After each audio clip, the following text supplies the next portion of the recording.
سورہ یاسین کا جو مرکزی ٹاپک ہے یہ عقائد ثلاثہ ہے، جو مسلمانوں کے بنیادی تین عقائد ہیں: عقیدہ توحید، عقیدہ رسالت اور عقیدہ آخرت۔ سورہ یاسین کی جو فضیلت ہے، اس کے حوالے سے جتنی بھی روایات احادیث کی کتابوں میں آئی ہیں، آلموسٹ سب کی سب ہی ضعیف الاسناد ہیں، اور ان میں سے صرف ایک صحیح روایت موجود ہے موقوفاً سیدنا ابن عباس رضی اللہ تعالیٰ عنہ کا قول، وہ انشاءاللہ میں ڈسکس بھی کر دوں گا۔ باقی سب کی سب ضعیف الاسناد ہے۔ قرآن حکیم کی صورتوں کے فضائل کے حوالے سے سورہ یاسین ہو، سورۃ الملک ہو، سورہ الواقعہ ہو، باقی صورتیں، اس حوالے سے میں نے ڈیٹیل لیکچر کم از کم 3 گھنٹوں میں 3 نشستوں میں یہیں پر ریکارڈ کروایا تھا۔ سورۃ الرعد کی آیت نمبر 28 کے کانٹیکسٹ میں، الا بذکر اللہ تطمئن القلوب، آگاہ ہو جاؤ اللہ کی یاد ہی میں دلوں کا سکون ہے۔ اور اللہ تعالیٰ کا سب سے بڑا ذکر الذکر، یہ قرآن حکیم ہے۔ انا نحن نزلنا الذکر وانا له لحافظون، سورۃ الحجر آیت نمبر 9۔ تو میں نے اس اللہ کے ذکر والی جو آیت ہے سورۃ الرعد آیت نمبر 28، اس کے کانٹیکسٹ میں قرآن حکیم کی 12 صورتوں کے فضائل 3 نشستوں کے اندر، مسئلہ نمبر 112 اے بی سی، یہ ریکارڈ کروائے تھے۔ آج میں اس ڈیٹیل میں جاؤں گا، اس میں میں نے سورہ یاسین کے حوالے سے بھی ڈسکشن کی تھی۔ بہرحال اس حوالے سے سورہ یاسین کی فضیلت میں جو 3 ٹاپ آف دا لسٹ روایتیں پبلک کے اندر مشہور ہیں، سب کی سب ہے تو ضعیف ہے، لیکن میں ان کو یہاں پر مختصراً عرض کر دوں، اور ان احادیث کے نمبرز میں انشاءاللہ مشکات کے بھی بتاؤں گا، کیونکہ میں مشکات کے بارے میں اکثر یہ ڈکلیئر کرتا ہوں کہ مشکات از دا انسائکلوپیڈیا آف حدیث۔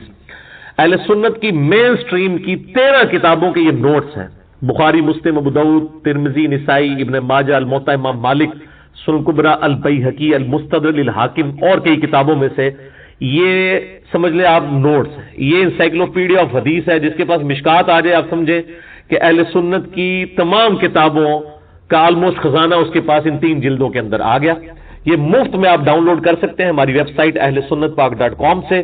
18 MB کی 3 فائلز ہیں، شیخ زبیلی رحمہ اللہ تعالیٰ کی تحکیم اور تخریج کے ساتھ مشکات المصابیح، اور اس کے تعارف میں نے پورا لیکچر بھی دیا ہے، مسئلہ نمبر 111B، جسے شوق ہو تو وہ ضرور دیکھیں۔ پہلی جو مشہور حدیث ہے اس حوالے سے وہ جامعہ ترمذی میں انٹرنیشنل نمبر کے مطابق 2887 اور مشکات میں ہے 2147، کہ آپ صلی اللہ علیہ وآلہ وسلم نے فرمایا کہ ہر چیز کا کوئی نہ کوئی دل ہوتا ہے، اور قرآن حکیم کا دل سورہ یاسین ہے۔ جو اس کی تلاوت کرے گا اسے 10 دفعہ قرآن حکیم پڑھنے کا ثواب ملے گا۔ لیکن یہ روایت جو ہے یہ اصول محدثین پر کمزور ہے۔ اس میں ایک راوی ہے ہارون ابو محمد، وہ مجہول الحال، ان نون راوی ہیں جن کا کوئی پتہ نہیں ہے، اور لاپتہ راویوں سے جو روایتیں ہیں وہ محدثین کے ہاں قابل قبول نہیں ہوتی۔ دوسری روایت ہے کہ آپ صلی اللہ علیہ وآلہ وسلم کی طرف منسوب ہے کہ جو اللہ کی رضا کے لیے سورہ یاسین پڑھے اس کے سابقہ سارے گناہ معاف کر دیے جاتے ہیں، لہٰذا اپنے قریب المرگ جو لوگ ہیں، نزع کے عالم میں ہیں، ان کے پاس اس کو پڑھو۔ یہ روایت شعب الایمان امام بیہقی کی کتاب میں 2458 نمبر ہے، اور مشکات میں 2178۔ لیکن یہ روایت بھی جو ہے اصول محدثین پر ضعیف ہے، کیونکہ اس میں ایک راوی کا نام ہی کوئی نہیں ہے، رجل ان کے ساتھ ہی سند کے اندر آتا ہے بالکل، یعنی وہ جو پچھلی روایت تھی اس میں نام تو موجود تھا، مجہول الحال تھا، اس میں تو نام بھی اس کا نہیں ہے، اتنا لاپتہ ہے، لہٰذا یہ روایت بھی کمزور ہے۔ اچھا، مارکیٹ میں سورہ یاسین کے حوالے سے آپ نے دیکھا ہوگا وہ مبینوں والی ایک یاسین مل رہی ہوتی ہے، وہ جتنی مبینیں آتی ہیں نا 7-8، وہ ہر مبین کے بعد اس میں ذکر ایڈ کیے ہوتے ہیں، یہ فیبریکیٹڈ ہے، اس کی کوئی اصل موجود نہیں ہے، اور اس قسم کے وظائف مارکیٹ کے اندر کافی سارے جو ہے وہ ملتے ہیں۔ جب تک سند صحیح نہ ہو اس وقت تک ان وظائف کے اوپر اپنا ٹائم ضائع نہ کیا جائے۔ تیسری روایت جو مشہور ہے کہ جو شخص دن کے آغاز میں سورہ یاسین پڑھ لے اس کی تمام حاجتیں پوری کر دی جائیں گی، یہ سنن دارمی میں 3461 ہے، اور مشکات میں 2177۔ یہ بھی مرسل روایت ہے، سیدنا عطا بن ابی رباح وہ تابعی ہیں اور ڈائریکٹ نبی صلی اللہ علیہ وآلہ وسلم سے بیان کر رہے ہیں، اور تابعی جب کوئی بات نبی صلی اللہ علیہ وآلہ وسلم کے ریفرنس سے ڈائریکٹ بیان کرے اور اس میں سند نہ ہو تو وہ مرسل چھوٹا ہوا واسطہ مانا جاتا ہے، منقطع روایت ہوتی ہے۔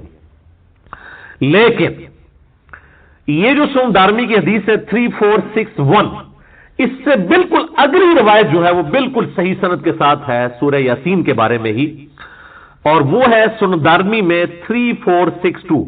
یہ میں دارمی کا وہ نمبر بتا رہا ہوں جس کا پی ڈی ایف عام ہمارا جو ہے وہ گوگل کے اندر سرچ کرنے سے مل جائے گا آپ کو، سنن دارمی میں 3462، اور اس کی تحکیم جو ہے وہ شیخ سلیم حسین اسد نے کی ہے، انہوں نے بھی اس کو روایت کو صحیح کہا۔ شیخ زبیلی زئی رحمہ اللہ تعالی نے ایک پورے سورہ یاسین کے فضائل کے حوالے سے مضمون لکھا ہے جس میں 14 روایتیں جو یاسین سے ریلیٹڈ تھیں سب کی اسناد کے اوپر بحث کی کہ یہ ضعیف ہیں، البتہ ایک روایت کے اوپر انہوں نے صحیح کا حکم لگایا اور وہ یہی ہے سنن دارمی 3462۔ اور لیکن مشکات کے وہ فٹ نوٹ پہ لکھنا بھول گئے 2177۔ ویسے ان کی عموماً عادت ہے کہ جب کسی روایت کے اوپر ضعیف کا حکم لگاتے ہیں تو اس کی پھر فٹ نوٹ پہ نا اس کی موقوفاً اگر روایت صحیح ہو تو لکھ دیتے ہیں، یہاں پہ وہ بھول گئے۔ البتہ الگ سے ان کا جو مضمون ہے شیخ زبیر صاحب کا فتاوی علمیہ کی پہلی جلد میں صفحہ نمبر 493 سے 497 تک انہوں نے اس کے فضائل پہ جتنی حدیثیں ہیں ان پر تحکیم کی ہے اور ایک روایت کو صحیح قرار دیا، اور وہ ابن عباس کا قول ہے، موقوفاً روایت ہے، ان کا اپنا قول ہے کہ جو شخص صبح کے وقت سورہ یاسین پڑھ لے گا اسے شام تک ہر کام میں آسانی میسر ہوگی، اور جو شخص رات کے وقت سورہ یاسین کی تلاوت کرے گا اسے صبح تک ہر کام میں آسانی میسر ہوگی۔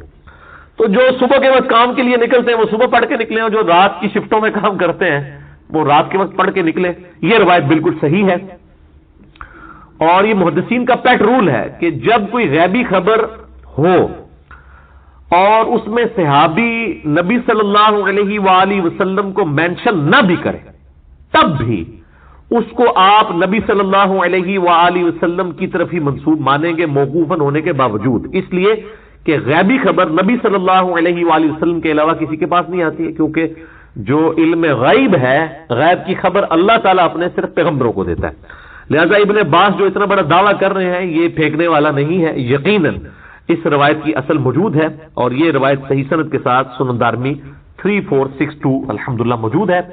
باقی صورتوں کے حوالے سے اگر آپ نے لیکچر سننا ہو تو مسئلہ نمبر 112 اے بی سی میرے 3 لیکچر یہیں پر ریکارڈ ہوئے تھے، یوٹیوب کے اوپر اویلیبل ہیں، آپ ان کو دیکھیں۔ 3.5 گھنٹے کی آلموسٹ سب ملا کے گفتگو بنتی ہے۔ ہماری ویب سائٹ ahlsunnatpak.com پہ بھی آپ کو وہ 3 لیکچرز مل جائیں گے انشاءاللہ تعالی۔ کسی گرم استری سے ہاتھ جل جائے، دوسری دفعہ وہ ٹھنڈی کو بھی لگاتے ہوئے ڈرے گا نا کہ ہو سکتا ہے تھوڑی دیر پہلے کوئی استری نہ کر گیا ہوئے۔ اس لیول کا ڈر جب آپ کا کسی گناہ کے بارے میں آئے گا نا دوبارہ کرتے ہوئے، تو آپ سمجھ لیں آپ نے توبۃ نصوحا کر لی۔ یا ایھا الذین آمنوا توبوا الی اللہ توبۃ نصوحا، ایسی توبہ کرو جو آگے کو نصیحت ہو، اور اگر ایسا نہیں ہے تو بس پھر ٹھیک ہے، ایک خیال ہے اس کو آپ کے ویژول تھنکنگ کو لے کے آپ چلیں، اور کبھی آپ شیطان کے اوپر ڈال دیں۔ میں تو یہ چیلنج کرتا ہوں بار بار کہ اگر گورنمنٹ آف پاکستان یہ اناؤنسمنٹ کرے کہ جو شخص فجر کی نماز اپنے محلے کی مسجد کی پہلی صف میں ادا کرے تو فی فجر 1 لاکھ روپیہ، دوسری صف والے کو 50,000، تیسری والے کو 25,000، تو دنیا کے سارے شیاطین مل کے دنیا کے سب سے بڑے بے نمازی کی بھی فجر نہیں چھوڑ۔ ہاں کر کے دیکھ لیں، اگر آپ کو ہے نا ایسی آنکھ نہیں کھلتی، وہ چیز ہوش ہی نہیں ہوتی۔ ہم نے ان لوگوں کو بھی اپنے آفس میں دیکھا ہے کہ جن کو ہوش ہی نہیں ہوتی تھی، لیکن جب انہوں نے کبھی کسی آفیشیل ٹور پہ دوسرے ملک جانا ہوتا تھا تو اللہ کے فضل سے وہ تہجد کے وقت اٹھے ہوتے تھے۔ تو یہ سب کے سب بہانے ہیں۔ پھر کہتے ہیں دعا کریں توفیق مل جائے۔ آج تک ہمیں کسی نے نہیں کہا کہ دعا کریں، ارادہ ہے گھر جا کے رات کا کھانا کھانا ہے توفیق مل جائے، نہیں، وہ کھانا ہوتا ہے۔ آج تک کسی نے ٹوائلٹ جانے سے پہلے کہا کہ دعا کریں، مطلب ایک بڑا مشکل کام میں کرنے جا رہا ہوں، ہے تو مشکل کام ہے سر، پیشاب بند ہو جائے تو نہیں کھلتا، آپریشن ہوتا ہے، تو مہربانی کریں دعا کریں کہ اللہ تعالیٰ عزت سے پیشاب میرا نکلوا دے، نہیں، وہ ارادہ ہوتا ہے۔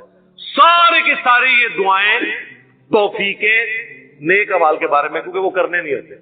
یہ بات جو ہم نے سر کام کرنا ہوتا ہے نا، آج تک کبھی ہوا ہے کہ کوئی شخص ہمارے باوجداد میں بھی رپورٹ ہوا ہو، کوئی شخص مسجد میں نماز کے لیے گیا ہو تو شیطان دروازے پہ آ کے فزیکلی کھڑا ہو جائے، آج تک میں مسجد ہی نہیں بڑھنا، اور یہ بھی نہیں ہوگا کہ اذان ہو اور آپ کے پاؤں آٹومیٹکلی مسجد کی طرف چل پڑے، یہ بھی نہیں ہوگا، ورنہ تو جنت اور جہنم کا کنسیپٹ ختم ہو جائے گا۔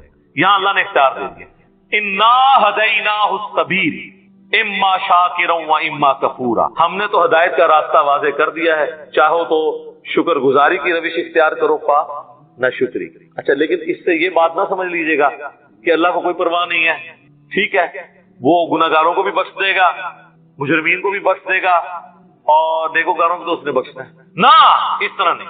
اور اکثر لوگ کہہ رہے ہوتے ہیں وہ جی اللہ نے ساڑی نماز نہیں چاہیے، یہ بات آپ کیوں بولتے ہیں، یہ آپ کس کو بول رہے ہوتے ہیں؟ میری نماز تو نہیں کو پڑھ رہا نا، تو مجھے کچھ سنا رہے ہو، جس کی پڑھ رہے ہو اس کو سناؤ، اللہ کی پڑھ رہے ہو۔ تو اللہ نے کب کہا ہے کہ مجھے تیری نمازیں چاہیے؟ کہیں کہا ہے؟ اللہ کہتا ہے تمہیں تمہارے لیے نمازیں چاہیے، اللہ نے تو کبھی کہا ہی نہیں کہ مجھے چاہیے۔ اس فلسفے کو اللہ تعالیٰ نے سورہ الزمر میں بیان کی ہے، مسئلہ تقدیر بھی حل کرنے والی یہ آیت ہے، اور سارے مسئلے یہ اکثر لوگ کہتے ہیں نا جو کچھ ہو رہا ہے جی اللہ کی مرضی سے ہی ہو رہا ہے جی، یہ اکثر آپ سنتے ہوں گے کہ دنیا میں جو کچھ ہو رہا ہے جی اللہ کی مرضی سے ہو رہا ہے۔ نہیں سر ایسے نہیں ہے، اللہ کی مرضی سے نہیں ہو رہا، اللہ کی اجازت سے ہو رہا ہے۔ اللہ کی مرضی ہے یہ کہ لوگ زنا کریں، اجازت ہے کہ کر لو، یہ نہیں ہوگا کہ جسم پہ فالج گرے، لیکن آخرت میں چھوڑوں گا نہیں۔ شراب پینی ہے پی لو، چمڑی اتار دوں گا آخرت میں، یہ نہیں ہوگا کہ شراب کی بوتل پکڑو تو ہاتھ پہ فالج گر پڑے، ایسے نہیں ہوگا۔ اجازت ہے، نیکی کرنی ہے کرو، برائی کرنی ہے کرو، مرضی نہیں ہے، مرضی یہی ہے کہ پیغمبروں کا راستہ اختیار۔ یہ فلسفہ جو ہے نا سورہ زمر میں بیان ہوا ہے، آیت نمبر 7۔ سر یہ 7 نمبر آیت تو آپ سارے اپنے قریبی لوگوں کو سنائیں، اپنے آفیسز میں سنائیں، اپنے دوستوں کو، گھر والوں کو۔ ان تکفروا فإن اللہ غنی عنکم، دیکھو اگر تم اللہ کا کفر کرو گے، ناشکری کی زندگی گزارو گے، تو یاد رکھنا اللہ بے پرواہ ہے، اللہ کو کوئی فرق نہیں پڑے گا۔ لیکن اس کا یہ مطلب بھی نہیں ہے کہ اللہ کو نہیں فرق پڑا تو اللہ تعالیٰ چھوڑ دے گا، نہیں۔ وَلَا يَرْضَىٰ لِعِبَادِهِ الْكُفْرَ، لیکن میں کبھی راضی نہیں ہوں اس بات پہ کہ کوئی میری ناشکری کرے، میری نافرمانی کرے، میرا کفر کرے۔ وَإِن تَشْكُرُوا يَرْضَهُ لَكُمْ، اور اگر تم شکر گزاری کی روش اختیار کرو گے، یعنی اللہ کے تابع فرمان رہو گے، تو یہ اللہ تعالیٰ تم سے پسند کرتا ہے۔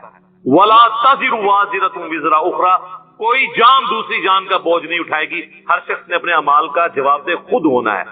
ثُمَّ إِلَىٰ رَبِّكُمْ مَرْجِعُكُمْ، اس کے بعد تمہیں لوٹ کر تمہارے رب کی طرف جانا ہے۔ فَيُنَبِّئُكُمْ بِمَا كُنتُمْ تَعْمَلُونَ، پھر وہ تمہیں خبر دے دے گا جو کچھ تم دنیا میں اعمال کیا کرتے تھے۔ إِنَّهُ عَلِيمٌ بِذَاتِ الصُّدُورِ، بے شک وہ تو سینوں کے چھپے ہوئے رازوں کو بھی جانتا ہے۔ اللہ اکبر، یار اللہ سے کون بھاگ سکتا ہے؟ میرے بھائی آپ اپنی داڑھیوں سے، پگڑیوں سے، نمازوں سے، تسبیحوں سے دنیا کو دھوکہ دے سکتے ہیں، قانون کو چکما دے سکتے ہیں، اللہ سے بھاگ کے۔ اللہ تو اتنا باریک بین ہے کہ جن لوگوں کی نماز، حج، زکات بھی لکھے ہوں گے نا قیامت والے دن، فرشتوں نے نیکیوں کے ڈھیر لگائے ہوں گے، اللہ زیرو سے ملٹیپلائی کر، اللہ سے بڑا ڈاٹا سر، اللہ بڑا ڈاٹا ہے۔ ہاں اللہ والے بن جاؤ تو اللہ سے زیادہ کوئی شفیق، لیکن اللہ کے نافرمان ہیں تو سر اللہ بڑا ڈاٹا ہے۔ مسلم شریف میں حدیث ہے سب سے بڑی 3 نیکیاں کون سی ہو سکتی ہیں؟ تینوں نیکیوں کے بارے میں نبی علیہ السلام نے کہا کہ یہ کرنے والا بھی جہنم میں چلا جائے گا۔ نمبر 1 آپ نے فرمایا قیامت والے دن اللہ تعالیٰ ایک شہید کو اٹھائے گا اور پوچھے گا میں نے تجھے اتنا کچھ دیا، اچھی سے دی، تو نے میرے لیے کیا کیا؟ وہ کہے گا یا اللہ جان سے قیمتی کون سی چیز تھی تیرے لیے دے دی؟ تو اللہ تعالیٰ فرمائے گا تو نے جان اس لیے دی کہ لوگ تجھے بہادر کہیں، تو دنیا نے تیری بڑی تعریف کی، تو دنیا سے اپنا اجر لے چکا ہے، میرے ہاں کوئی اجر نہیں، اوندا منہ کر کے جہنم میں۔ فرشتوں نے اسے شہید لکھا ہوا ہے، اللہ نے کہا نو، آپ اپنی نیکیوں سے فرشتوں کو بھی دھوکہ دے سکتے ہیں، فرشتے تو ظاہر مال کو لکھیں گے ہاں جی، تو یہ حساب کتاب تو بس خانہ پوری ہے، اصل میں تو اللہ تعالیٰ خود حساب کرنے والا ہے۔ اللہم حاسبنی حسابا یسیرا، آمین۔ پھر اللہ تعالیٰ ایک سخی کو بلائے گا کہ اتنا مال دیا تھا تو نے کیا کیا؟ وہ کہے گا یا اللہ جو بھی مجھے جگہ ملتی تھی نا کہ یہاں پہ تو نے خرچ کرنے کا کہا، میں نے کوئی جگہ نہیں چھوڑی کہ وہاں پہ خرچ نہ کیا ہو۔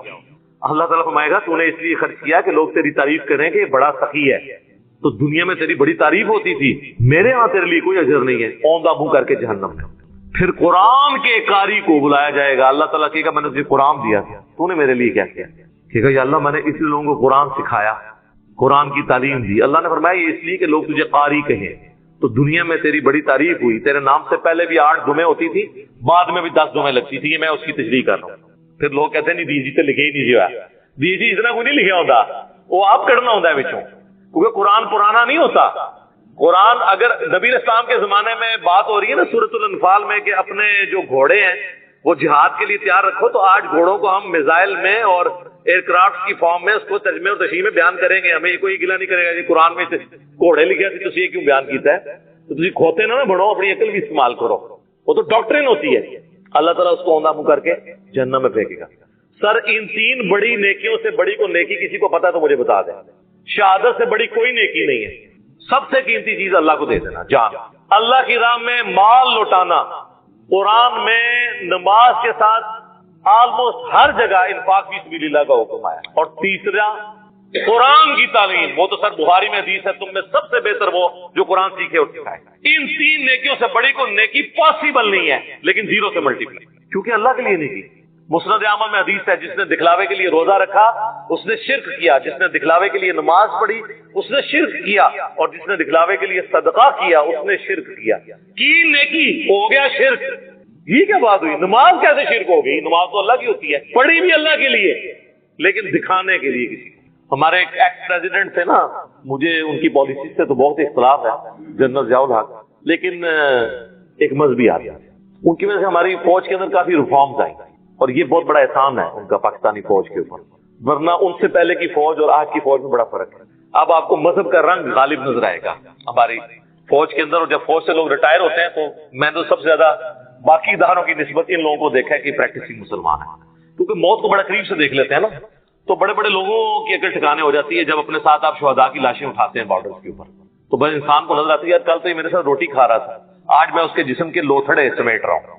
تو سب بڑے بڑے لوگوں کا قبلہ درست ہو جاتا ہے. تو جنرل ضیاء الحق صاحب چونکہ نمازی تھے بڑے پکے, تو ان کے ساتھ جو لوگ ہیں نا, انہوں نے مجھے بتایا کہ جب وہ نماز جاتے تو لوگ بغیر وضو بھی ساتھ پیچھے کھڑے ہو جاتے, کیونکہ وہ نماز پڑھنے کا تو موڈ نہیں ہوتا تھا. اور وضو تو ایک تردد ہے نا, اور وضو کسی کا چیک تو نہیں ہو سکتا سونگ کہ اس کا وضو ہے یا نہیں ہے. تو وہ اس پر ٹوٹل پورے, جس طرح ہمارے یہاں پہ کئی پولیٹیکل لیڈرز کے لوگ جنازے پڑھنے کے لیے صحافی بھی آئے ہوتے ہیں, اگر آپ ان سے نماز سنیں, نماز بھی نہیں آتی, اور جنازہ پڑھنے کے لیے آئے ہوتے ہیں, ادھر سوٹے لگا رہے ہوتے ہیں, ادھر بیٹھے دیکھ رہے ہوتے ہیں, ساتھ ہی جنازے کی نہ اس کو جنازہ پڑھا, نہ ان کو دعا آتی, نہ وضو کیا ہوتا ہے, اللہ ماشاء اللہ. یعنی یہ نا آپ کہ میں ساروں کے لیے بات کر رہا ہوں. تو وہ ساری اس طرح کی جو نمازیں پڑھ رہے ہوتے ہیں وہ دکھلاوے کی ہو رہی ہوتی ہے نا, اللہ کے لیے تو ہو نہیں رہی ہوتی ہے. استغفر اللہ الذی لا الہ الا ہو الحی القیوم واتوب الیہ من کل ذنب واتوب الیہ. تم کبھی بھی نیکی کے اعلیٰ ترین درجے کو نہیں پا سکتے جب تک کہ اپنی پسندیدہ چیزیں اپنے رب کے لیے قربان نہ کر. اب یہ کہنے کو تو ایک جملہ ہے, قیامت چھپی ہوئی ہے اس جملے میں. اللہ تعالیٰ اپنے بندوں سے آخری درجے کی قربانی ڈیمانڈ کر رہا ہے کہ سب سے جو پسندیدہ چیز ہے نا وہ اللہ کو دو. اب جو جو چیزیں پسندیدہ چیز کی کیٹیگری میں فال کریں گی وہ سب کی سب اللہ تعالیٰ آپ سے ڈیمانڈ کر رہا ہے. انسان کو سب سے پسندیدہ اپنی جان ہے, وہ اللہ کے لیے دے. یہ نہیں کہ جا کے گردن کٹوا دے, یعنی جان اپنی زندگی اپنی مصروفیات اپنے رب کے لیے کرے, اور جب کبھی ضرورت پڑے تو اپنی جان بھی دینے کے لیے تیار ہو جائے. یعنی آپ نے جسمانی طور پر, مالی طور پر, ہر لحاظ سے اللہ کے لیے کمٹمنٹ شو کرو. اور انسان کی زندگی میں سب سے اہم ترین پورشن اس کی جوانی کا پورشن. ینگ ایج میں انسان کے اعصاب بھی مضبوط ہوتے ہیں, طاقت بھی ہوتی ہے, کمٹمنٹ کے ساتھ کاموں کو وہ پرفارم بھی کر سکتا ہے. تو آپ اس کو یوں سمجھ لیں کہ تم کبھی بھی نیکی کے اعلیٰ ترین درجے کو نہیں پا سکتے جب تک کہ اپنی جوانی کی عمر, اپنی جو سب سے بہترین عمر کا پورشن ہے وہ اللہ کے لیے قربان نہ کر دو. در جوانی توبہ کردن شیوائے پیغمبری جسے کہا جاتا ہے کہ جوانی میں نیکی کی زندگی گزارنا یہ پیغمبروں کا شیوا ہے. بڑھاپے میں تو شیر بھی شکار کرنا چھوڑ دیتا ہے. جب گناہ کرنے کی طاقت نہ رہے, بغاوت کی طاقت نہ رہے, اس وقت بغاوت سے بچنا یہ کمال نہیں ہے. کمال یہ ہے کہ جب سب کچھ اویلیبل تھا اس کے باوجود آپ اللہ کے خوف کی وجہ سے اللہ تعالیٰ کے ساتھ اپنی کمٹمنٹ کو شو کرتے ہوئے شیطان کی بجائے پیغمبروں کی پیروی اختیار کریں. یہ ہے اصل میں چیز. باقی یہ آیات ہمارے سامنے سے جب گزرتی ہیں تو ہم تو ان کو لیتے ہیں بڑی نارمل آیات, جبکہ صحابہ کرام اور اہل بیت کے سامنے جب اس طرح کی چیزیں آتی تھی نا تو وہ پھر ان کی ایگزیکیوشن بھی کرتے تھے. آگے پوچھتے تھے کہ جی اب کیا کرنا ہے بتائیے. صحیح بخاری اور صحیح مسلم دونوں میں یہ حدیث موجود ہے. سیدنا ابو طلحہ انصاری جو انس بن مالک کے باپ بھی ہیں, کیونکہ انس بن مالک کی جو والدہ تھی ام سلیم, ان کے ساتھ بعد میں انہوں نے شادی کر لی تھی. وہ رسول اللہ صلی اللہ علیہ وآلہ وسلم کی خدمت میں حاضر ہوئے کہ قرآن میں یہ آیت نازل ہوئی ہے کہ تم کبھی بھی نیکی کے اعلیٰ ترین درجے کو نہیں پا سکتے جب تک کہ اپنی پسندیدہ چیزیں اپنے رب کو نہ دے دو، قربان کر دو۔ تو میرے مال میں سے سب سے زیادہ پسندیدہ چیز میرا ایک باغ ہے۔ سر باغ کو آپ آج کل کے باغوں پہ قیاس نہ کیجیے گا کہ کسی نے مکان کے اندر کوئی چھوٹا سا گارڈن بنایا ہے۔ وہاں باغ کا مطلب ذریعہ معاش ہوتا تھا، کیونکہ باغ کے اندر کھجوروں کے درخت ہوتے تھے، باقی درخت جس سے وہ انکم حاصل کرتے تھے۔ آپ سمجھ لیں کسی کی چلتی دکان ہے جس پہ خرچہ تو بہت تھوڑا ہونا ہے اور اس کی آؤٹ پٹ ہی آؤٹ پٹ ہے۔ تو سب سے مہنگی ترین چیز، سب سے محبوب ترین چیز میرا ایک باغ ہے۔ میں یہ چاہتا ہوں کہ یہ قرآن کی جو آیت نازل ہوئی ہے، یا رسول اللہ لن تنالوا البر حتى تنفقوا مما تحبون، تو میں اس کو اللہ کی راہ میں خرچ کر کے آخرت کے لیے ذخیرہ۔ تو نبی علیہ السلام بڑے خوش ہوئے، آپ نے فرمایا کہ بالکل کرو، اور پھر آپ نے فرمایا کہ ایسا کرو کہ اسے اپنے قریبی رشتہ داروں میں جو چچا زاد ہیں، کزنز ہیں، تایا زاد، ان میں تقسیم کر دو۔ تو انہوں نے اس میں ان کو تقسیم کر دیا۔ سب سے مشکل رشتہ داروں کے اوپر مال لگانا ہوتا ہے۔ نبی علیہ السلام نے یہ نہیں کہا کہ اسے لا کے تو مدرسے کے نام لکھ دو یا یہ میرے لیے وقف کر دو۔ آج آپ کسی مولوی مدرسے والے کے پاس چلے جائیں کہ میں نے یہ صدقہ اور خیرات کرنا ہے، تو وہ آپ کو یہ کہے گا کہ جاؤ اپنے جو غریب رشتہ دار ہیں ان میں بانٹ دو، وہ کہے گا لے ادھر رسید کٹا تیری۔ یہ فرق ہے جناب۔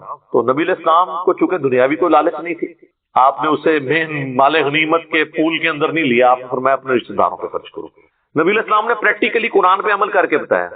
قرآن کا اسلوب یہ ہے کہ آپ کے مال کے سب سے زیادہ حقدار آپ کے قریبی لوگ صدقہ اور خیرات اور زکوٰۃ کا بھی پوچھ رہے ہوتے ہیں، اور کوئی رشتہ داروں میں کوئی بہت زیادہ چھلانگ بھی لگا لیتا ہے نا، تو دور پار کا کوئی رشتہ دار نکالتا ہے، بھائی سب سے پہلی رشتہ داری جو آپ کی ہے نا، جس پہ آپ کا صدقہ خیرات زکوٰۃ لگے گی، وہ آپ کے بہن بھائی ہیں یا ان کی اولاد۔ ان کو کرسی میں چھوڑا ہوتا ہے اور باقی دنیا میں وہ دسترخوان چلا رہے ہوتے ہیں، اللہ کی راہ میں خرچ کر رہے ہوتے ہیں، کیونکہ وہاں جیلسی فیکٹر آ جاتا ہے۔ آج تک کبھی نہیں ہوا کہ کسی غیر رشتہ دار نے کسی کے اوپر تعویذ کروائے ہوں۔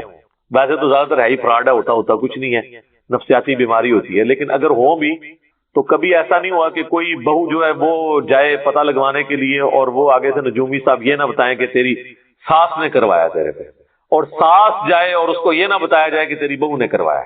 کبھی ایسا ہوا ہے کہ کوئی کہے کہ جی ساس کی جائے تو وہ کو بندہ کہے کہ جی وہ ایک بندہ ہے، وہ فلاں شہر میں رہتا ہے، اس نے کرایا ہوگا، تو وہ تو آپ بھی کہیں گے یار وہ میرے نال کے لینا دینا۔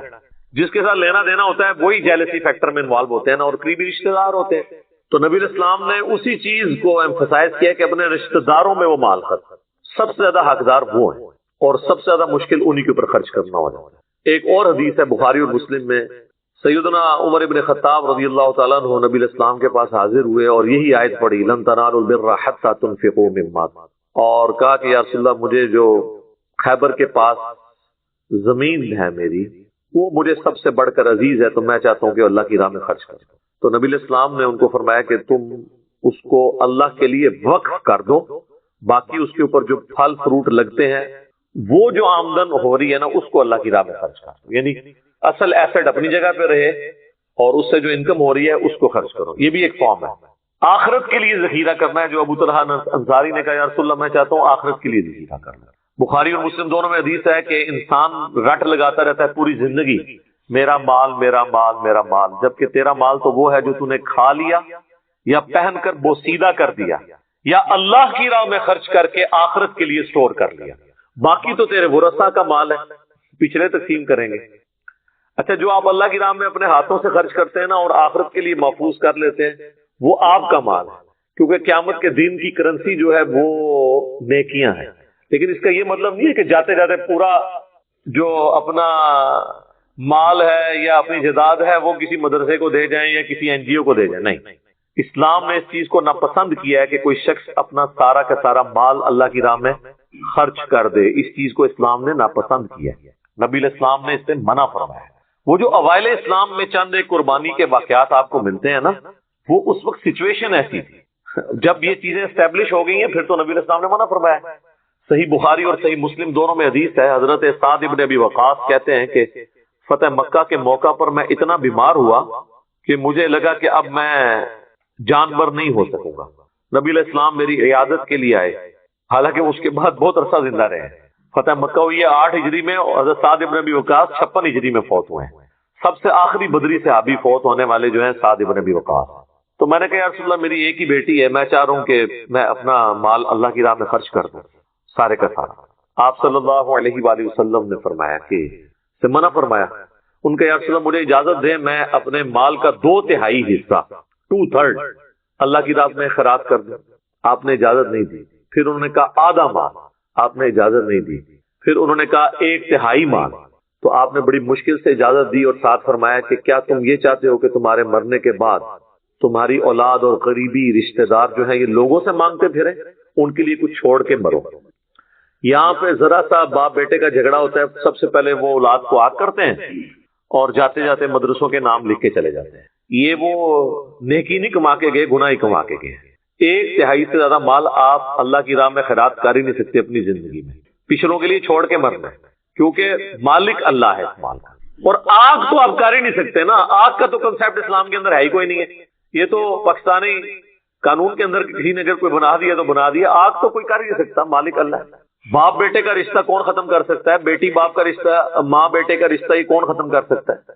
سلبی رشتے تو ختم ہی نہیں ہو سکتے، آگ کا کوئی کنسیپٹ نہیں ہے۔ لیکن یہ بھی نہیں ہے کہ سارے کا سارا مال آپ نے خیرات کر جانا ہے، پچھلوں کے لیے چھوڑ کے مرنا۔ اور یہ بھی یاد رکھیے گا، صحیح بخاری میں حدیث ہے کہ وارث کے لیے وصیت نہیں ہو سکتی، وصیت صرف ہوگی ادر دین وارث کے لیے۔ اور پھر نبی اسلام فرمایا کہ جو وارث کا حق ہے وہ اللہ نے قرآن میں رکھ دیا ہے، سورہ النساء کے 2 رکوع کے اندر پوری ڈیٹیل آئی ہے۔ اب کوئی شخص یہ نہیں کہہ سکتا کہ میرے مرنے کے بعد جو وراثت تقسیم ہوگی وہ تو ہوگی، لیکن یہ ایک دکان ہے، یہ میں اپنے فلاں بیٹے کو دے کے جا رہا ہوں، ایسے نہیں ہوتا۔ اور زندگی میں اگر کسی کو گفٹ بھی دینا ہے پھر سب کو برابر دینا ہوگا۔ بخاری مسلم میں حدیث ہے، ایک صحابی ہے، انہوں نے کہا یا رسول اللہ آپ گواہ ہو جائیں کہ میں نے اپنے اس بیٹے کو یہ غلام ہبہ کیا۔ آپ نے فرمایا باقی اولاد کو بھی ایک غلام دیا ہے تم نے؟ کہا نہیں۔ تو فرمایا اس گناہ کے کام پہ تم مجھے گواہ کر رہے ہو، یا ان کو بھی ایک دو یا اس سے بھی واپس لے لو۔ یہ جناب اسلام ہے، یہ کتابوں کا دین ہے۔ باقی اجر تو آپ نے اللہ سے لینا ہے۔ کوئی کہتا ہے میری اولاد نافرمان نکلی ہے تو اب میں اسے آگ کر دوں گا، تو آپ ان چیزوں کی بنیاد کے اوپر شریعت کو توڑیں گے۔ جن لوگوں نے سیدہ عائشہ کے اوپر تہمت لگائی تھی اور قرآن حکیم میں سورۃ النور آپ کی برات میں نازل ہوئی، ان میں بدری صحابی حضرت مصطح بھی شامل تھے جو حضرت ابوبکر صدیق کے قریبی رشتہ دار تھے، اور ان کا سارا خرچہ حضرت ابوبکر نے اٹھایا ہوا تھا۔ تو جب اس نے بھی تہمت میں وہ شامل ہوا تو حضرت ابوبکر نے کہا کہ اس کا تو پہلے خرچہ پانی بند کروں نا۔ بالکل نیچرل چیز ہے، بیٹی کے اوپر الزام لگایا ہو جس نے تو انسان اس کو کچھ کھلاتا پلاتا ہے، لیکن سر کتابوں کا خدا پھر قرآن میں آیت نازل کرتا ہے کہ تم تو اللہ کے لیے دے رہے تھے۔ ہائے ہائے ہائے ہائے، تواڈے سارے قانون، تواڈے سارے اخلاقیات، تواڈی سارے جذبات چک کے اللہ نے پرے سٹے نے۔ تم تو اللہ کے لیے دے رہے تھے، تم نے اللہ سے اجر لینا تھا، اس کا خرچہ پانی کو بند کر دیا، ایک غلطی سے اسے 0 سے ملٹیپلائی کر دیا تم نے۔ حالانکہ اس سے بڑی کوئی غلطی کو کر ہی نہیں سکتا تھا کسی شخص کے حق میں کہ اس کی بیٹی کے اوپر تہمت، اور بیٹی بھی عام نہیں ہے، امہات المومنین میں سے ہیں۔ پھر انہوں نے دوبارہ خرچہ، انہوں نے کہا کہ یا اللہ میں تیرے لیے کرتا تھا، میں اس کو چلاتا رہوں گا۔ یہ صحیح بخاری میں آتا ہے، قرآن میں اس کا ذکر بھی موجود ہے اس چیز کا کہ جو تم لوگ یہ وظیفہ دے رہے تھے تو اللہ کے لیے دے رہے تھے، یہ کیا تم نے کیا؟ تو یہ ہے کتابوں کا خدا۔ اور ہمارے جو جذباتی ہم جن عقائد و نظریات کو لے کے چل رہے ہیں وہ بالکل اور ہے۔ کہتے ہیں میرا صحیح سلوک نہیں کیتا جناب، ایسی بھی تیسی ہوتی، عدلے کا بدلہ، جبکہ اسلام میں معافی کی روش ہے۔ اس طریقے سے معاملات کو آپ نے لے کے نہیں چلے تو جائیداد اتنی چھوڑ کے مریں کہ پچھلوں میں تقسیم ہو سکے، سب کچھ اللہ کی راہ میں دے کے چلے جائیں۔ اللہ کی راہ میں کہاں سے جا رہا ہوتا ہے؟ یہ جو آپ مدرسوں کے نام لکھتے ہیں یہ اللہ کی راہ میں جاتا ہے؟ اور میرے بھائی وہ امام مسجد اور خطیب جن کی 15,000 20,000 کسی کی 25,000 زیادہ تو نہیں ہوتی ہے تنخواہ، اسلام آباد جیسے شہر میں بھی خطیب 25,000 سے زیادہ نہیں لے رہے، انہوں نے گاڑیاں رکھی ہوئی ہیں، ان کا رہن سہن دیکھیں، وہ سارے ان کے اوپر لگ رہا ہوتا ہے۔ تو لوگوں کی اولاد کے اوپر آپ نے لگانا ہے مرنے کے بعد مال، اور اپنی اولاد کے اوپر رشتہ داروں پہ نہیں لگانا۔ اور میں نے کہا مدرسوں کے بارے میں کوئی بندہ فکر مند بھی نہ ہو، یہ آپ کی چمڑی بھی اتار کے اپنا حق آپ سے لے لیں گے، یہ بھوکے نہیں مرتے، کیونکہ ان پہ جب ایسا وقت آئے گا وہ آپ سے چھین لیں گے آگے۔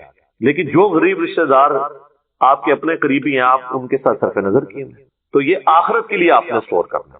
بخاری و مسلم میں ایک اور حدیث ہے کہ نبی اسلام نے فرمایا کہ ابن آدم کے پاس اگر سونے کی 2 وادیاں ہو نا تو وہ یہ خواہش کرے گا تیسری بھی میرے پاس آ جائے، اس کا پیٹ صرف قبر کی مٹی بھر سکتی۔ ایک اور حدیث ہے صحیح بخاری اور صحیح مسلم دونوں میں، نبی اسلام نے فرمایا کہ انسان کے 3 دوست ہیں، 2 دوست باہر ہی رہ جاتے ہیں، ایک ہی قبر میں ساتھ جاتا ہے، اس کے رشتہ دار اور مال یہ باہر رہ جاتا ہے، اور اس کے اعمال ساتھ قبر میں جاتا ہے۔ اعمال کون سے؟ جو اس نے خود کیے ہیں یا اللہ کی راہ میں خرچ کیا ہے، وہ اس کے ساتھ ہے۔ اور اگر کوئی اپنے ساتھ قبر میں لے بھی جائے مال جیسے وہ پرانے زمانے میں جو فرعون تھے جن کے بڑے بڑے مقبرے بنے ہوئے ہیں پیرامڈ گیزا کے اندر مصر میں، تو ان کو ان کی پوری دولت میں دفنایا جاتا تھا، تو وہ اس سے کیا استفادہ کر سکتے ہیں؟ آخرت کی کرنسی تو میرے بھائی سونا چاندی تو نہیں ہے. قرآن میں تو جگہ جگہ آیا اگر زمین کے برابر بھی سونا ہو اور اللہ تعالیٰ کسی کو آفر کرے کہ یہ سونے کا تو مالک ہے، تو وہ فدیہ دینے کے لیے تیار ہو جائے اپنی جان چھڑانے کے لیے، حالانکہ ایسا پاسبل نہیں ہے سمجھانے کے لیے. تو آخرت کی کرنسی تو ہے نیک اعمال، یہ تو آخرت میں کام ہی نہیں.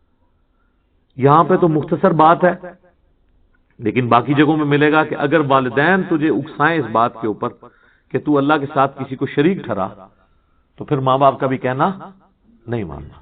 یعنی ماں باپ کا حق بھی اللہ کے حق کے اندر اندر ہے. دنیا میں معروف طریقے سے ان کے ساتھ چلنا ہے، ایون ماں باپ کافر بھی ہوں تو. اسما بنت ابی بکر جو حضرت ابو بکر کی بیٹی تھی، ان کی ماں کافرہ تھی، تو صحیح بخاری میں آتا ہے کہ انہوں نے اللہ کے نبی علیہ السلام سے کہا کہ میری ماں مشرکہ ہے، میرے پاس آتی ہے، میں اس کے ساتھ کیا معاملہ کروں؟ تو آپ نے فرمایا دنیا میں معروف طریقے سے اس کے ساتھ بیہیو کرو، یعنی وہ جو ہیومن ڈگنیٹی ہے وہ وائلیٹ نہیں ہوگی. کافر ماں باپ بھی ہیں، بیمار ہوں گے، آپ ان کا علاج کروائیں گے، ان کی صحت کا خیال رکھیں گے، ان کے باقی معاملات کو دیکھیں گے، لیکن بات آپ نے ماننی ہے اس رب کی جس نے آپ کو ماں باپ دیے ہیں، اس رب کے پیغمبر کی کہ جو دنیا پہ اس رب کا نمائندہ ہے صلی اللہ علیہ وآلہ وسلم. والدین کے ساتھ احسان کرو، وبذی القربى، اور اپنے قریبی رشتہ داروں کے ساتھ. آپ دیکھیں گے قرآن میں ماں باپ کے بعد ہمیشہ رشتہ داروں کا ذکر ضرور آتا ہے پہلے نمبر پر، اس لیے کہ رشتہ داروں میں جیلسی فیکٹر ہوتا ہے، تو اللہ نے اسپیشلی کہا ہے کہ رشتہ داروں کے ساتھ ضرور اس نے شروع کرنا ہے. آپ کئی لوگ دیکھیں گے اپنے بہن بھائیوں کے ساتھ تو ان کی دشمنیاں چل رہی ہوتی ہیں اور یاروں دوستوں کو کھلا پلا رہے ہوتے ہیں. تو اسلام میں تو اس کی اجازت نہیں ہے. آپ کی زکات کا بھی سب سے زیادہ حقدار آپ کے بہن بھائی ہیں. ماں باپ اولاد کو آپ زکات نہیں دے سکتے، لیکن بہن بھائی کو تو زکات لگتی ہے، پہلا حق ان کا ہے اگر وہ غریب ہے. والیتاما، اور جو یتیم ہیں جن کی پرورش کرنے والا کوئی نہیں ہے. والمساکین، اور مسکین لوگ جو ہیں. والجار ذی القربى، اور جو پڑوسی قریبی پڑوسی ہیں. اس کا ایک ترجمہ ہے قریبی پڑوسی، اور ایک ایسا رشتہ دار جو آپ کا پڑوسی بھی ہو، دونوں ترجمے درست ہیں. والجار الجنب، اور ایسا پڑوسی جو دور کا ہے، رشتہ دار نہیں ہے، یعنی پڑوسی تو ہے لیکن رشتہ دار نہیں، کیا وہ رشتہ دار ہے لیکن دور کا رشتہ دار ہے. یہ ترتیب بتائی جا رہی ہے کس طرح حق ہے ترتیب سے. والصاحب بالجنب، اور مجلس کے لوگ جو تمہارے دوست یار ہیں. دیکھیں دوست یاروں کا ذکر کس کے بعد آیا؟ ماں باپ، رشتہ دار، پھر قریبی رشتہ دار، پھر دور کے رشتہ دار، پھر دوست. اسے دوست پہلے ہونے لیں. الٹا ایک معاملہ چل رہا ہے. وابن السبیل، اور مسافر بھی. اگلے زمانوں میں تو مسافروں کے لیے بہت بڑی آزمائش تھی نا میرے بھائی. نہ تو کوئی موبی کیش تھا اور نہ کوئی ایزی پیسہ تھا. کسی کو راستے میں قافلے کو لوٹ لیا اور وہ گھر سے 4 مہینے کی مسافت پہ ہے، اس کا اونٹ بھی کسی نے چوری کر لیا تو وہ گھر کیسے پہنچے گا؟ آپ ذرا امیجن کریں. سفر تو گھوڑوں اور اونٹ پہ ہوتا تھا. ایون آج کے زمانے بھی اگر آپ کے پاس کرایہ نہیں ہے تو آپ کس طرح، ایک بندہ کراچی سے اسلام آباد آتا ہے، یہاں اس کی جیب کٹ گئی ہے اور پیسے بھی کسی سے وہ مانگ نہیں سکتا، پیچھے اس کا کوئی ہے نہیں جو اس کو دے، تو ظاہر ہے ادھر ہی وہ کسی سے مدد کے لیے کرے گا، مجھے کم از کم ٹکٹ تو لے دیں. تو اس لیے مسافر کا حق آج بھی اسی طریقے سے امپورٹنٹ ہے. لیکن اس میں یہ کرنا چاہیے جو پروفیشنلز ہیں نا، ان کو گاڑی میں بٹھا کے آنا چاہیے، ان کو پیسے نہ دیں ٹکٹ کے، کیونکہ زیادہ تر یہ فراڈیے بھی ہوتے ہیں نا. تو میں تو ایسے ہی کرتا ہوں، میں بس میں بٹھا دیتا ہوں اور کنڈکٹر کو کرایہ دیتا ہوں اور اسے کہتا ہوں کہ بھئی اس کے پاس کرایہ نہیں تھا تو میں دے رہا ہوں، اور اگر یہ اترنے کی کوشش کرے تو کرایہ تیرا. تو وہ اتر جائے، بے شک کنڈکٹر کو تو لگ ہی جائے گا نا، وہ تو بیچارہ پہلے محنت مزدوری کر رہا ہے. اچھا ہم لوگ محنت مزدوری کرنے والوں کو دیتے ہوئے کتراتے ہیں، اور جو ہم سے مفتہ مانگتے ہیں. میری تو اکثر اس طرح، اب تو خیر میں نے اپنے گھر والوں کو کافی ایجوکیٹ کر دیا کہ آپ لوگ 10,000 کی شاپنگ کر کے نکلتے ہیں کپڑوں والی دکانوں سے، اور باہر چنگچی والے کے ساتھ یہ بحث کر رہے ہوتے ہیں، وہ 60 مانگ رہے ہیں، آپ اسے 50 دے رہے ہیں، اور ادھر سے ایک فقیر گزرتا ہے، اس کو 20 روپے نکال کے دے دیتے ہیں، تو اس فقیر کو آپ 10 دے دیتے، اس کو 60 کے 60 پورے دے دیتے۔ جو محنت مزدوری کر رہا ہے اس کا حق ہے، اور میرے تو اپنے زندگی میں اصول ہے، مجھے اگر کسی جگہ کے کرائے کا پتہ ہے، چونکہ میں بھی پبلک ٹرانسپورٹ پہ ہی سفر کرتا ہوں، ٹیکسی پہ یا رکشے پہ یا آئی ایس پہ، تو چلیں فکس کرایہ ہوتا ہے، تو اگر اس نے پہلی دفعہ میں وہ کرایہ بتا دیا نا کہ یہ اتنا ہے، اور مجھے پتا ہے کہ اتنا ہی کرایہ ہے، میں کم بھی نہیں کرواتا۔ تو کئی بار لوگ ایک دم پریشان ہوتے ہیں، ایک دو بار تو جب میں نے کہا ٹھیک ہے چلیں، وہ کہتے ہیں نہیں جی لے جاؤ، وہ ڈر جاتے ہیں کہ یار یہ کون سا بندہ ہے جس کو 120 بتایا تو اس نے 100 بھی نہیں کہا، تو کیڑے چکر ہیں چاہے، یا اس کو یہ شک پڑ جاتا ہے کہ میں نے واقعی کم مانگ لیا ہے، مجھے زیادہ مانگنا چاہیے تھا، ایسا بھی ہو جاتا ہے۔ اور جو بٹھا لیتے ہیں پھر میں ان کو راستے میں بتاتا ہوں کہ میرے بھائی دیکھو میں نے تمہارا کرایہ کم نہیں کروایا، کیوں نہیں کروایا؟ تم نے جائز مانگا تھا، تو آمدہ بھی جائز مانگنا، ہم بھی تمہاری طرح کے ملازم پیشہ لوگ ہیں، ہم کوئی یعنی چندوں پہ تو نہیں پل رہے، یا ہم لوگوں کی جیبیں نہیں ہتھیاتے ہیں کہ ہمارے پاس اتنا مال ہو کہ ہم جو ہے وہ اپنی علیحدہ سے ٹیکسی کے اوپر سفر کر رہے ہوں، تو ہماری بھی کوشش ہوتی ہے کہ یار بس جتنا نامینل طریقے سے گزارا ہو سکے، تو اس کو ریئلائز بھی کرا دیتے ہیں۔ وما ملکت ایمانکم، اور جو تمہارے قبضے میں ہیں تمہاری لونڈیاں اور غلام، جو میں نے پہلے بھی عرض کیا کہ یہ سسٹم آبسلیٹ ہو چکا ہے، لیکن ان کے حقوق اپنی جگہ تھے، جو اور اس کو آج ماڈرن فارم میں آپ اس فارم میں سمجھ سکتے ہیں کہ ہر وہ چیز جو آپ کے انڈر آتی ہے، آپ کے گھر میں کام کرنے والے جو لوگ ہیں، اگرچہ وہ لونڈی اور کنیز کے نہیں، وہ آزاد لوگ ہیں، لیکن بہرحال وہ آپ کے انڈر تو آتے ہیں، تو آپ ان کی بھی ضرورتوں کا خیال رکھیں۔ اور اس حوالے سے میں کہوں گا کہ دنیا میں خوش نصیب ترین ملک جو ہے نا وہ پاکستان ہے۔ پاکستان میں غریب لوگ تو چل ہی چیریٹی کے اوپر رہے ہیں، یہاں پر یعنی لوگ اپنے گھر میں کام کرنے والوں کے ساتھ بہت زیادہ حسن سلوک کرتے ہیں۔ اگر گھر والوں میں سے کوئی باہر سے آتا ہے تو وہ اپنے گھر میں کام کرنے والی جو عورتیں ہیں ان کے لیے بھی کوئی نہ کوئی گفٹ لے کے آتا ہے، ان کو بھی کچھ نہ کچھ کپڑے لے کے دے دیتے ہیں۔ کل کو ان کے بچیوں کی شادیاں ہوتی ہیں تو پھر وہ جن گھروں میں کام کرتی ہیں وہ پھر ان کو ہیلپ آؤٹ کرتے ہیں، اور یہ آلموسٹ ہر جگہ ہو رہا ہے، اور یہ ہمارے اس معاشرے کی خوبصورتی ہے، اس کلچر کی خوبصورتی ہے، اور اسلام کی دین ہے یہ کہ ظاہر ہے کہ خرچ تو وہی کرتا ہے جسے امید ہو آخرت میں ملنے کی، لیکن اس میں یہ چیز ہونی چاہیے کہ آپ اپنے ملازم کو زکوٰۃ اس لیے سے نہیں دے سکتے کہ اب یہ میرے ساتھ ضرورت سے بڑھ کے اس نے سلوک کرے چونکہ میں نے اسے زکوٰۃ دی ہے۔ زکوٰۃ اللہ کا حق تھا آپ پر، وہ اگر آپ اپنے ملازم کو دیتے ہیں نا تو اس کے اگینسٹ آپ اگر اس سے یہ تمنا کریں گے نا کہ اس کے اگینسٹ وہ میرے ساتھ زیادہ لائلٹی شو کرے، آپ کی ذات فارغ ہوگی، وہ نئے سرے سے دینی پڑ جائے گی۔ ملازمین کو زکوٰۃ دینے والا معاملہ بڑا خطرناک ہو جاتا ہے، ایک لمحے کے لیے بھی آپ کو یہ خیال آ گیا، چلے دل میں وسوسہ آنا اس پہ گرفت نہیں ہے، لیکن آپ نے اسے ایگزیکیوٹ کر دیا، اسے ڈانٹ دیا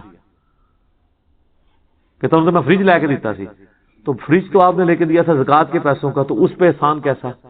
وہ تو آپ پہ احسان ہے اس کا کہ اس نے لے لیے، تاکہ آپ نے اللہ کا ایک فرض پورا کر لیا۔ تو ملازمین کو زکوٰۃ دیتے وقت یہ خطرہ لاحق رہتا ہے کہ ہر وقت کہ کہیں آپ کی بدنیتی آگے بیچ میں تو وہ فرض ہی فارغ ہو جائے گا، نئے سرے سے دینی پڑ جائے گی۔ یہ پھر اپنا خود بخود محاسبہ کرنا ہوگا۔ بعض لوگ یہ کرتے ہیں پھر اس کے اگینسٹ ان سے ڈبل مزدوریاں کروا رہے ہوتے ہیں، اور ظاہر ہے وہ تو بیچارہ پسا ہوا طبقہ ہے تو انہوں نے تو کرنا ہی کرنا ہے، تو لہذا حسن سلوک والا معاملہ ان کے ساتھ ضرور کریں۔ اکثر لوگ پوچھتے ہیں، ہاں جو غیر مسلم آپ کے گھروں میں کام کر رہے ہیں ان کو آپ اپنی زکوٰۃ نہیں دیں، لیکن صدقہ اور خیرات ان کو دے سکتے ہیں، عام صدقہ اور خیرات، اور آپ کو ثواب بھی ہوگا اس کے اوپر۔ زکوٰۃ اسپیسیفکلی مسلمانوں کا حق ہے کہ پہلے ان کو دی جائے، البتہ اگر مسلمان امیر ہو جاتے ہیں یا ان کی بیسک نیڈز پوری ہو جاتی ہیں پھر آپ غیر مسلم کو بھی زکوٰۃ دے سکتے ہیں۔ ان کو کہا جاتا ہے مؤلفۃ القلوب، تالیف قلب کے لیے ایسے لوگوں کو زکوٰۃ دینا تاکہ وہ اسلام کی طرف مائل ہوں، تو ان کو بھی زکوٰۃ پھر دی جا سکتی ہے، لیکن یہ اس صورت میں جب مسلمانوں سے آپ فارغ ہو بیٹھے، یہ نہیں ہے کہ مسلمان ذلیل ہو رہے ہیں اور آپ غیر مسلموں کو زکوٰۃ دے رہے ہیں۔ پہلا حق ان کا ہے کہ ان کو زکوٰۃ دی، باقی جو عام جتنی بھی نفلی عبادات ہیں، چاہے قربانی کا گوشت ہو،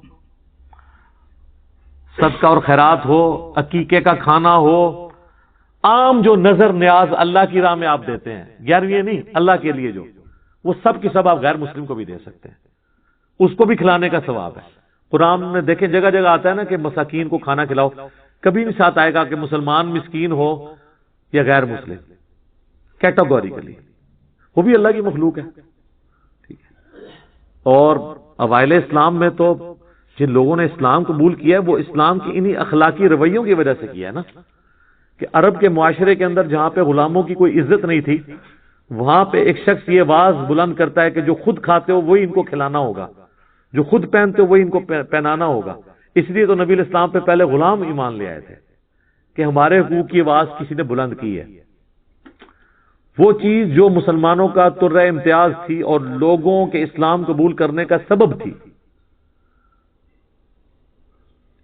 وہ ہم نے دنیا کو بتانی تھی کہ ہم بیسک ہیومن رائٹس کے اندر بلیو کرنے والے ہیں، نہ کہ یہ کہ ہم اپنے مسلمانوں سے پیسے لے کے بھی ان کو ملاوٹ شدہ چیزیں دے رہے ہیں، ان کے ساتھ دھوکہ اور فراڈ کر رہے ہیں۔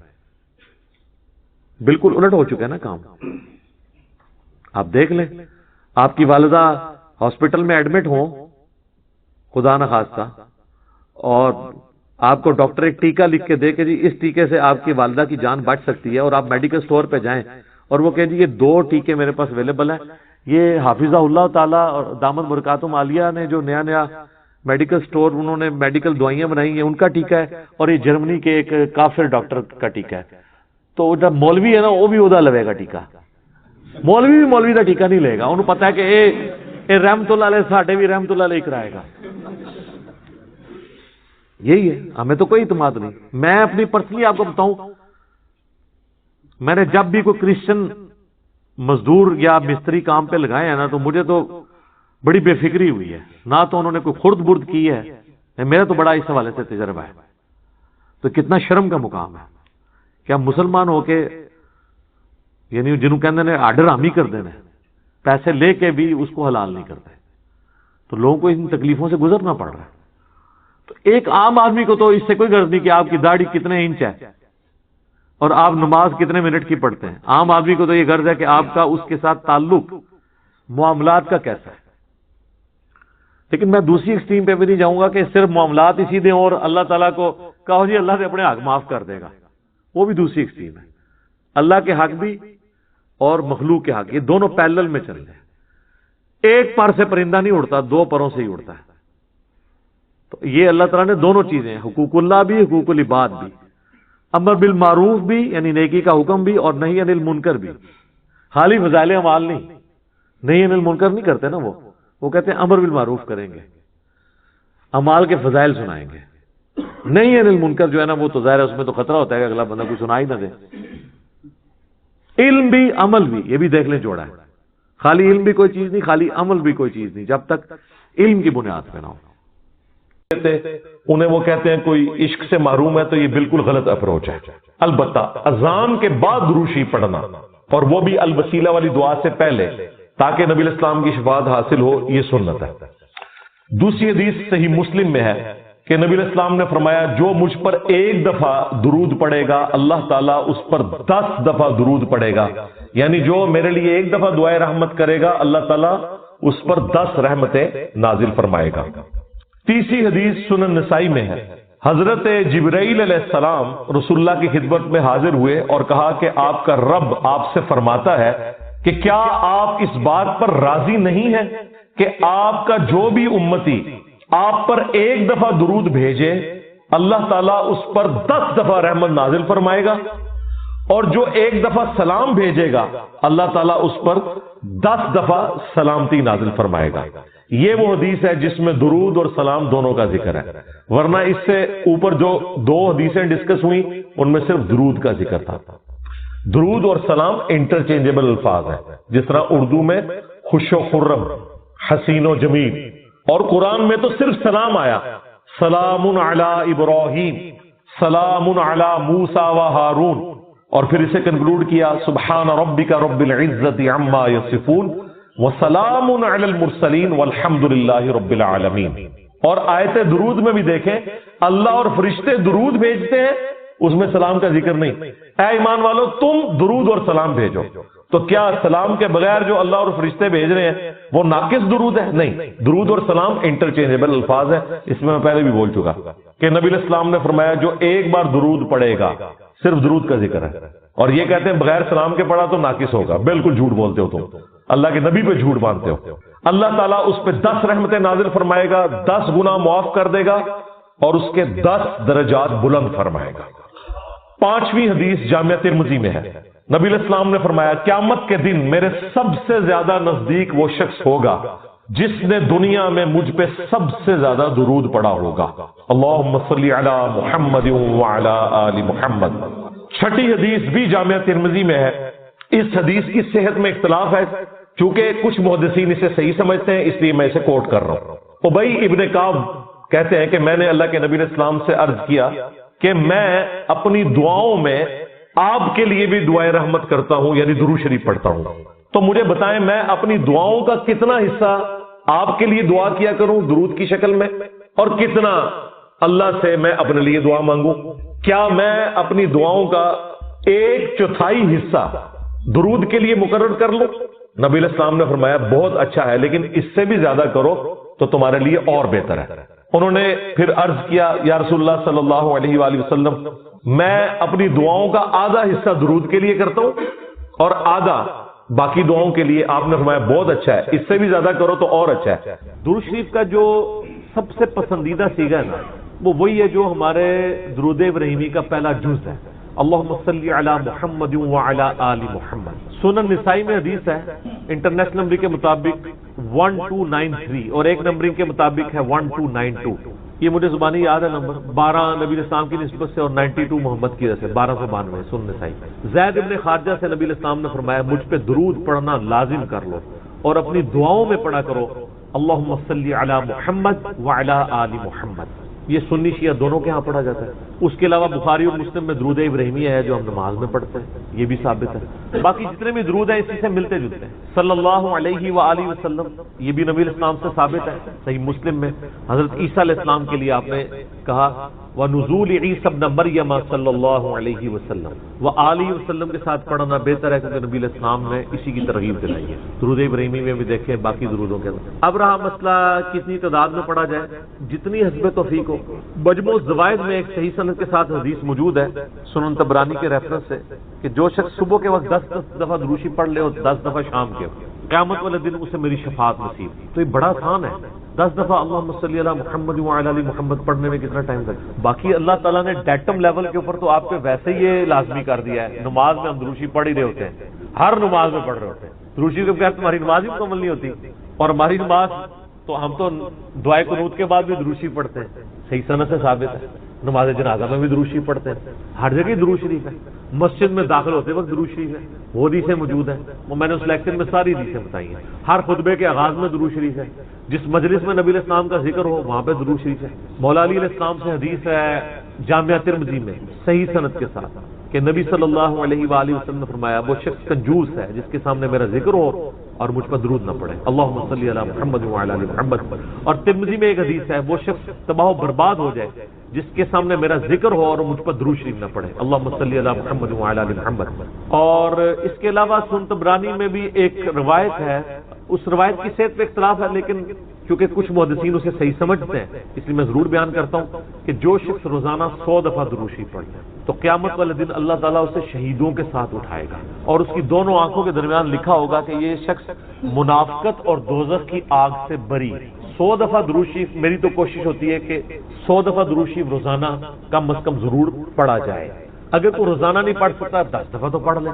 اور نبی علیہ السلام کے آپ اکثر وظائف دیکھیں گے وہ 100 دفعہ ہی ہیں. اکثر وظائف جو زیادہ تعلیم کیے گئے، جیسے بخاری مسلم میں حدیث ہے کہ جو شخص 100 دفعہ پڑھ لے سبحان اللہ وبحمدہ تو اس کے سارے گناہ معاف کر دیے جائیں گے چاہے سمندر کی جھاگ کے برابر ہو.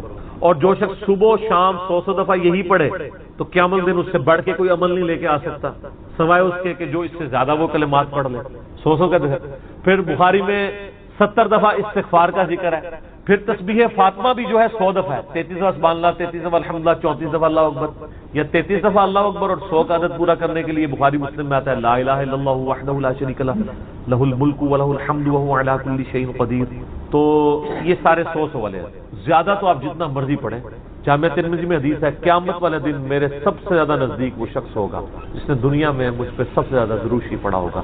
اللہم صلی علی محمد وعلی آل محمد. تو سر جتنا گڑ ڈالیں گے اتنا میٹھا ہوگا. درود شریف جتنا پڑھیں اتنا ہی کام ہے.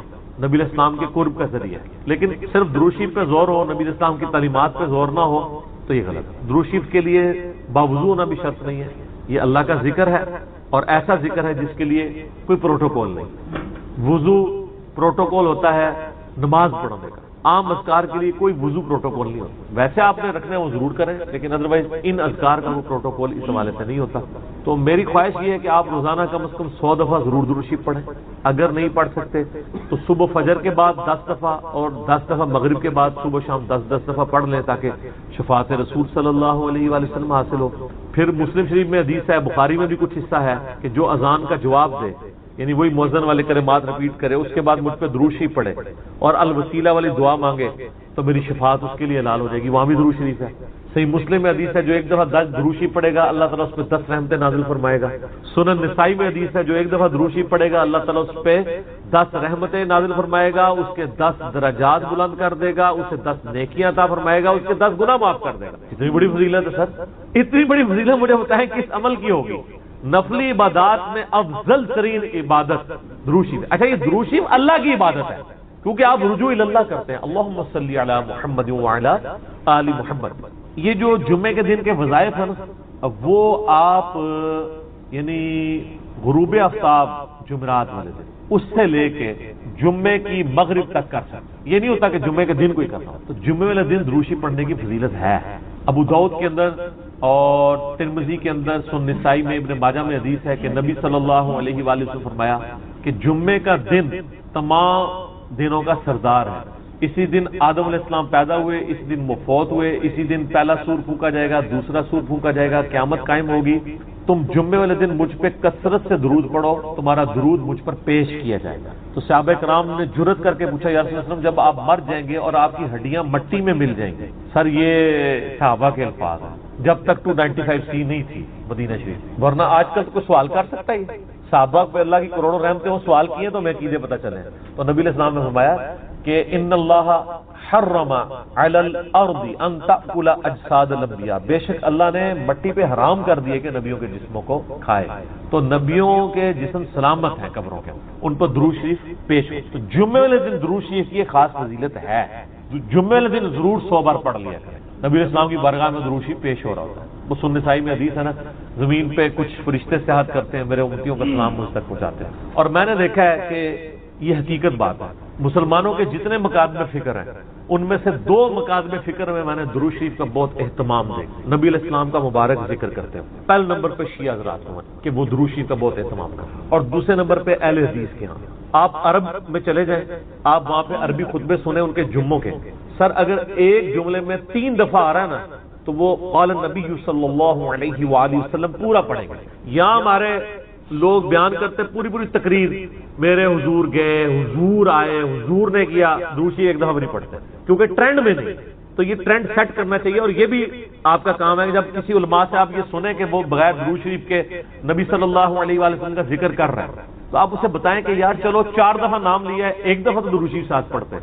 اور لیکن میں آپ کو بتاؤں بزرگوں کے جب نام لیں گے نا کبھی بغیر رحمت اللہ لے کے نہیں لیں گے. آپ یہ دیکھیں کہ کبھی کوئی کہہ دے کہ شیخ عبد القادر جیلانی نے فرمایا, ہمیشہ کہیں گے رحمت اللہ علیہ. تو پھر سر ہم کیوں نہ کہیں کہ آپ بابوں کو نبی علیہ السلام سے اوپر سمجھتے ہیں. بغیر رحمت اللہ علیہ کا کبھی بھی یہ ذکر نہیں کریں گے اپنے بابوں کا, لیکن نبی صلی اللہ علیہ وآلہ وسلم کا ذکر کر دیں. تو درود شریف کا اہتمام کرنا چاہیے. نبی صلی اللہ علیہ وآلہ وسلم نے اس کی ترغیب دلائی ہے. یہاں پہ میں ایک مسئلہ عرض کر دوں, جو درود شریف کے دشمن ہے نا, اہل بیت کے دشمن, اب وہ اکثر اس چیز کو اٹھاتے ہیں. وہ کہتے ہیں جی یہ جو درود شریف میں ذکر ہے نا اللہم صلی علی محمد وعلی آل محمد, یہاں آل محمد سے مراد نبی علیہ السلام کے اہل بیت نہیں ہے صرف, بلکہ پوری امت ہے. کیونکہ قرآن میں تو آل فرعون کہا گیا ہے, فرعونیوں کو, آل موسیٰ, تو یہ بھی آل محمد سے مراد ہے محمد والے نا. یہ کہانیاں اس وقت تک تھیں جب تک کہ انجینئر صاحب کی ویڈیوز بخاری مسلم کی روشنی میں سامنے نہیں آئی تھی. صحیح بخاری میں یہ الفاظ ہیں کہ صحابہ کرام نے کہا اے اللہ کے محبوب صلی اللہ علیہ وآلہ وسلم, ہم نے سلام تو آپ پہ عرض کرنا سیکھ لیا ہے، السلام علیکہ ایھا النبی ورحمۃ اللہ وبرکاتہ نماز میں۔ آپ ہمیں یہ بتائیے کہ ہم آپ اور آپ کے اہل بیت پر درود کیسے پڑھیں؟ آپ اور آپ کی آل پہ نہیں، اہل بیت۔ تو کوئی نبی علیہ السلام کا امتی جو غیر سید ہے اور وہ کہہ سکتا ہے میں اہل بیت ہوں؟ تو اہل بیت کے اگینسٹ آل محمد آپ نے تعلیم دی۔ درود شریف میں آل محمد سے مراد اہل بیت، نبی علیہ السلام کی جو اولاد ہے، آل علی، آل عقیل، آل عباس، آل جعفر، جو صحیح مسلم میں غدیر خون کی حدیث کے اندر موجود ہے۔ تو یہ یہاں آل محمد سے مراد اہل البیت ہے نبی علیہ السلام کی۔ باقی ان پہ درود پڑھیں گے تو ہم پہ تو ویسے ہی رحمتیں نازل ہو جانی ہیں، ان کے صدقے ہم تک بھی پہنچ جائیں گی اس حوالے سے۔ تو یہ میں نے ایک ضمناً مسئلہ عرض کر لیا، لوگ بیچ میں نا یہ ایک پکڑے چھوڑ رہے ہوتے ہیں، تو میں نے اس پہ میرا یوٹیوب پہ کلپ بھی چڑھا ہوا ہے، درود اور اہل بیت کے دشمن۔ تو اس میں نے بتایا تھا یہ یعنی اپنے بغض کا اظہار اس طریقے سے کر رہے ہوتے ہیں، ان کو تو کوئی چیز اس طریقے سے ہضم نہیں ہو رہی ہوتی نا، تو وہ جان بوجھ کے ایسی باتیں نکالتے ہیں۔ درود شریف پڑھیں، اور مجھے یاد ہے کہ 3-4 سال پہلے مجھے ایک بریلوی بھائی کا فون آیا، تو مجھے کہنے لگے کہ جی آپ کی ویڈیوز بہت اچھی ہیں، میں آپ کی ویڈیوز کی وجہ سے مسلک چھوڑا، سب کچھ سیکھا۔ آپ سے ایک ریکویسٹ کرنی ہے کہ آپ جب درود شریف پڑھتے ہیں نا تو آپ صلی اللہ علیہ وآلہ وسلم پڑھا کریں۔ تو آپ میری پرانی ویڈیوز دیکھیں تو اس میں صلی اللہ علیہ وسلم ہوتا تھا، تو میں نے اس کا پھر یہ مشورہ مانا، تو پھر میں نے آہستہ آہستہ اپنے آپ کو اس کا عادی کیا کہ وآلہ وسلم بھی کہا جائے، کیونکہ نبی صلی اللہ علیہ وآلہ وسلم کو یہ چیز پسند ہے کہ آپ صلی اللہ علیہ وآلہ وسلم کے اہل بیت کا ذکر کیا جائے، اس لیے درود ابراہیمی میں بھی اہل بیت کا ذکر کیا گیا۔ اچھا، درود ابراہیمی میں بعض لوگ کہتے ہیں یہ جو آل ابراہیم کا ذکر ہے تو آپ یہودیوں پہ درود پڑھ رہے ہوتے ہیں؟ نہیں سر،